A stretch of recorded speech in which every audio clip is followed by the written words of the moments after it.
میرے زندگی کا مقصد تیرے دین کی سرفرازی، میں اس لیے مسلمان، میں اس لیے نمازی۔ محترم و مکرم معزز سامعین اکرام، السلام علیکم ورحمۃ اللہ وبرکاتہ۔ آج کا جو عنوان رکھا گیا ہے وہ بہن بھائی کے حقوق پر رکھا گیا ہے۔ حضور پاک صلی اللہ علیہ وآلہ وسلم نے ارشاد فرمایا، ایک مسلمان دوسرے مسلمان کا بھائی ہے۔ اور آج ہم دیکھے جاتے ہیں کہ خونی رشتوں میں ہی بھائی کے رشتے نہیں نبھائے جاتے۔ بھائی بڑا بھائی چھوٹے بھائی کے ساتھ رشتہ نہیں نبھاتا، بھائی بہن کے ساتھ رشتہ نہیں نبھاتے، بہن بھائی کے ساتھ رشتہ نہیں نبھاتے۔ یہ آج ہمارا گھروں کا ماحول ہو گیا ہے، جبکہ ہمیں تعلیمات ایسے دیے ہیں جسے اور کوئی مذہب کو تعلیمات نہیں دیے، جیسے اسلام نے، اللہ نے اسلام کو تعلیمات دی۔ تو ہمیں غور کرنا چاہیے کہ ہمیں کس چیز میں کوتاہی ہو رہی جو ہمارا معاشرہ خراب ہو رہا ہے۔ حضرت یوسف علیہ السلام کو بھائیوں نے یہ سازش کی کہ انہیں والد صاحب بہت چاہتے ہیں، انہیں چاہیے کہ انہیں قتل کر دیں۔ پھر وہ ارادے بدلے تو انہیں کنویں میں ڈال کر آ گئے۔ پھر وہ بھائیوں نے والد صاحب سے کہا کہ انہیں بھیڑیے نے کھا لیا۔ پھر آپ کو کنویں سے نکالا گیا، مصر کے بازاروں میں بیچا گیا، پھر آپ کو جیل میں ڈالا گیا، پھر اللہ تعالیٰ نے اپنے فضل و کرم سے آپ کو بادشاہت عطا کی۔ جب بھائیوں کو معلوم ہوا کہ یوسف علیہ السلام ہی وہ بھائی ہے جس کو ہم نے مارنے کی سازش کی، تو جب معافی مانگنے آئے تو یوسف علیہ السلام کا جملہ تھا کہ میرے بھائیوں، تمہیں شیطان نے گمراہ کر دیا تھا۔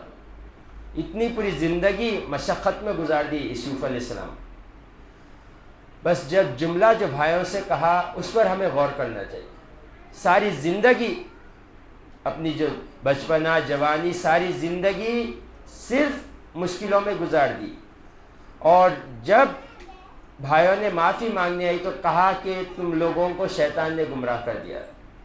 دیکھیں آپ، پردہ پوشی کا عالم۔ حضور پاک صلی اللہ علیہ وآلہ وسلم نے ارشاد فرمایا، بہن بھائی کے ساتھ حسن سلوک کیا کرو۔ آج بڑا بھائی چھوٹے بھائی کو سمجھنے کے لیے تیار نہیں ہے، چھوٹا بھائی بڑے بھائی کو سمجھنے کے لیے تیار ہے۔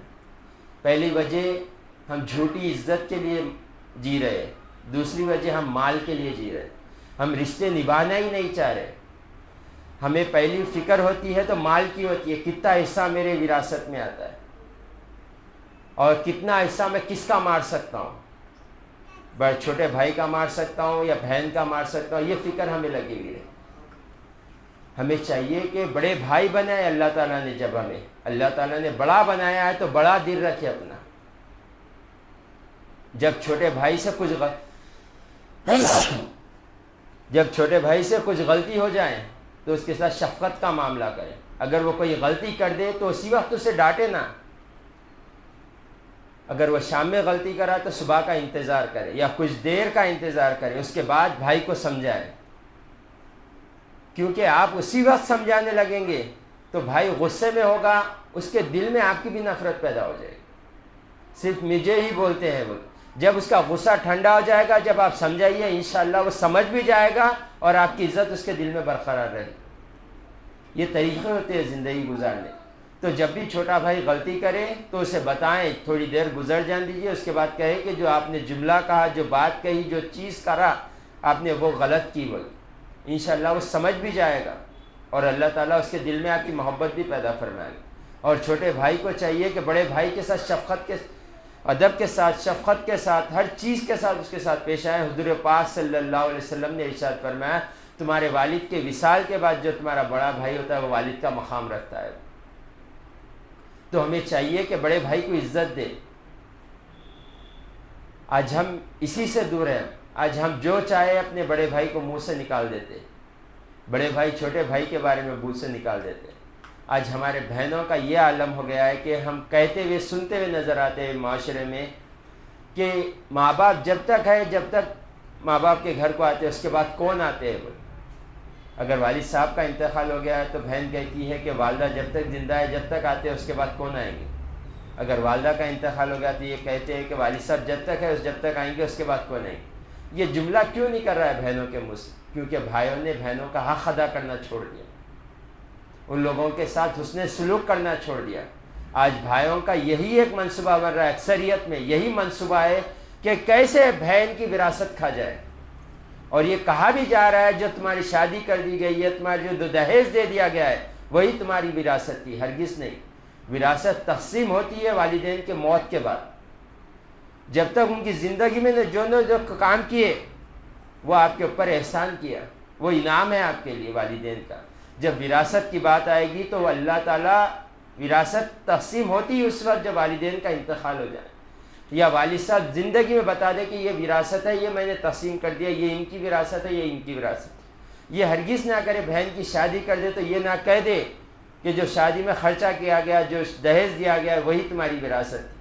تمہاری بھی شادی میں خرچ کیا گیا ہے، بیٹے کی شادی میں، کیوں یہ نہیں سمجھا جا رہا ہے؟ اگر بھائی کے پاس اللہ نے قوت دی، مال سے، دولت سے قوت دی، تو اگر وہ بہن گھر آئیں تو پہلے بھائی کا یہ فرض بنتا ہے کہ بہن کے ساتھ کچھ دیر گزارے، اس سے پوچھے بہن کیسی زندگی چل رہی ہے، گھر کے ماحول کیسے، گھر والے کیسے، گھر کے اناج کے بارے میں پوچھے، کپڑوں کے بارے میں پوچھے۔ اگر وہ بہن تنگ دستی میں ہے، اگر اللہ نے آپ کو فراغ دست کیا ہے تو آپ اس کی مدد کریں، مال سے کرے، کپڑوں سے کرے، راشن سے کرے، ہر چیز سے۔ بھائی اللہ نے آپ کو دیا ہے تو ضرور کرے۔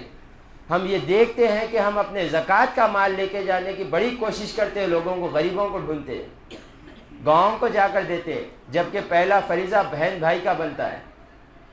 تو ہمیں چاہیے کہ ہم دیکھیں کس کو ہم کیا کر سکتے ہیں۔ اللہ نے ہمیں طاقت دی ہے تو بہن کے ساتھ کیا مدد کر سکتے ہیں، بھائی کی کیا مدد کر سکتے ہیں، یہ حسن سلوک ہونا چاہیے۔ اگر بہن بھائی ایک دوسرے کو سمجھ کر زندگی گزاریں گے، انشاءاللہ کبھی یہ پریشان نہیں ہوں گے، کبھی محتاج نہیں ہوں گے۔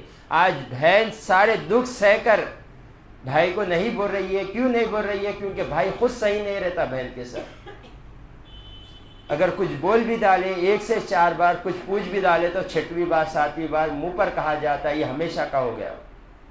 اے وہ ہمیشہ پوچھ رہی تو آپ ہمیشہ دے رہے، تو یہ رب کا فضل ہے، آپ دینے والے بنے، یہ تو شکر منائے رب کا۔ اگر اللہ تعالیٰ اس کی جگہ آپ کو رکھ دیتا تو کیا کرتے تھے آپ مانگنے والے ہو جاتے تو کیا کرتے تھے آپ؟ اللہ نے آپ کو دینے والا بنایا، فضل کرے کہ میں بہن کو دے رہا ہوں، ایک رشتہ نبھا رہا ہوں، اوپر سے ایک اللہ کی دیے ہوئے رزق میں سے خرچ کر رہا ہوں۔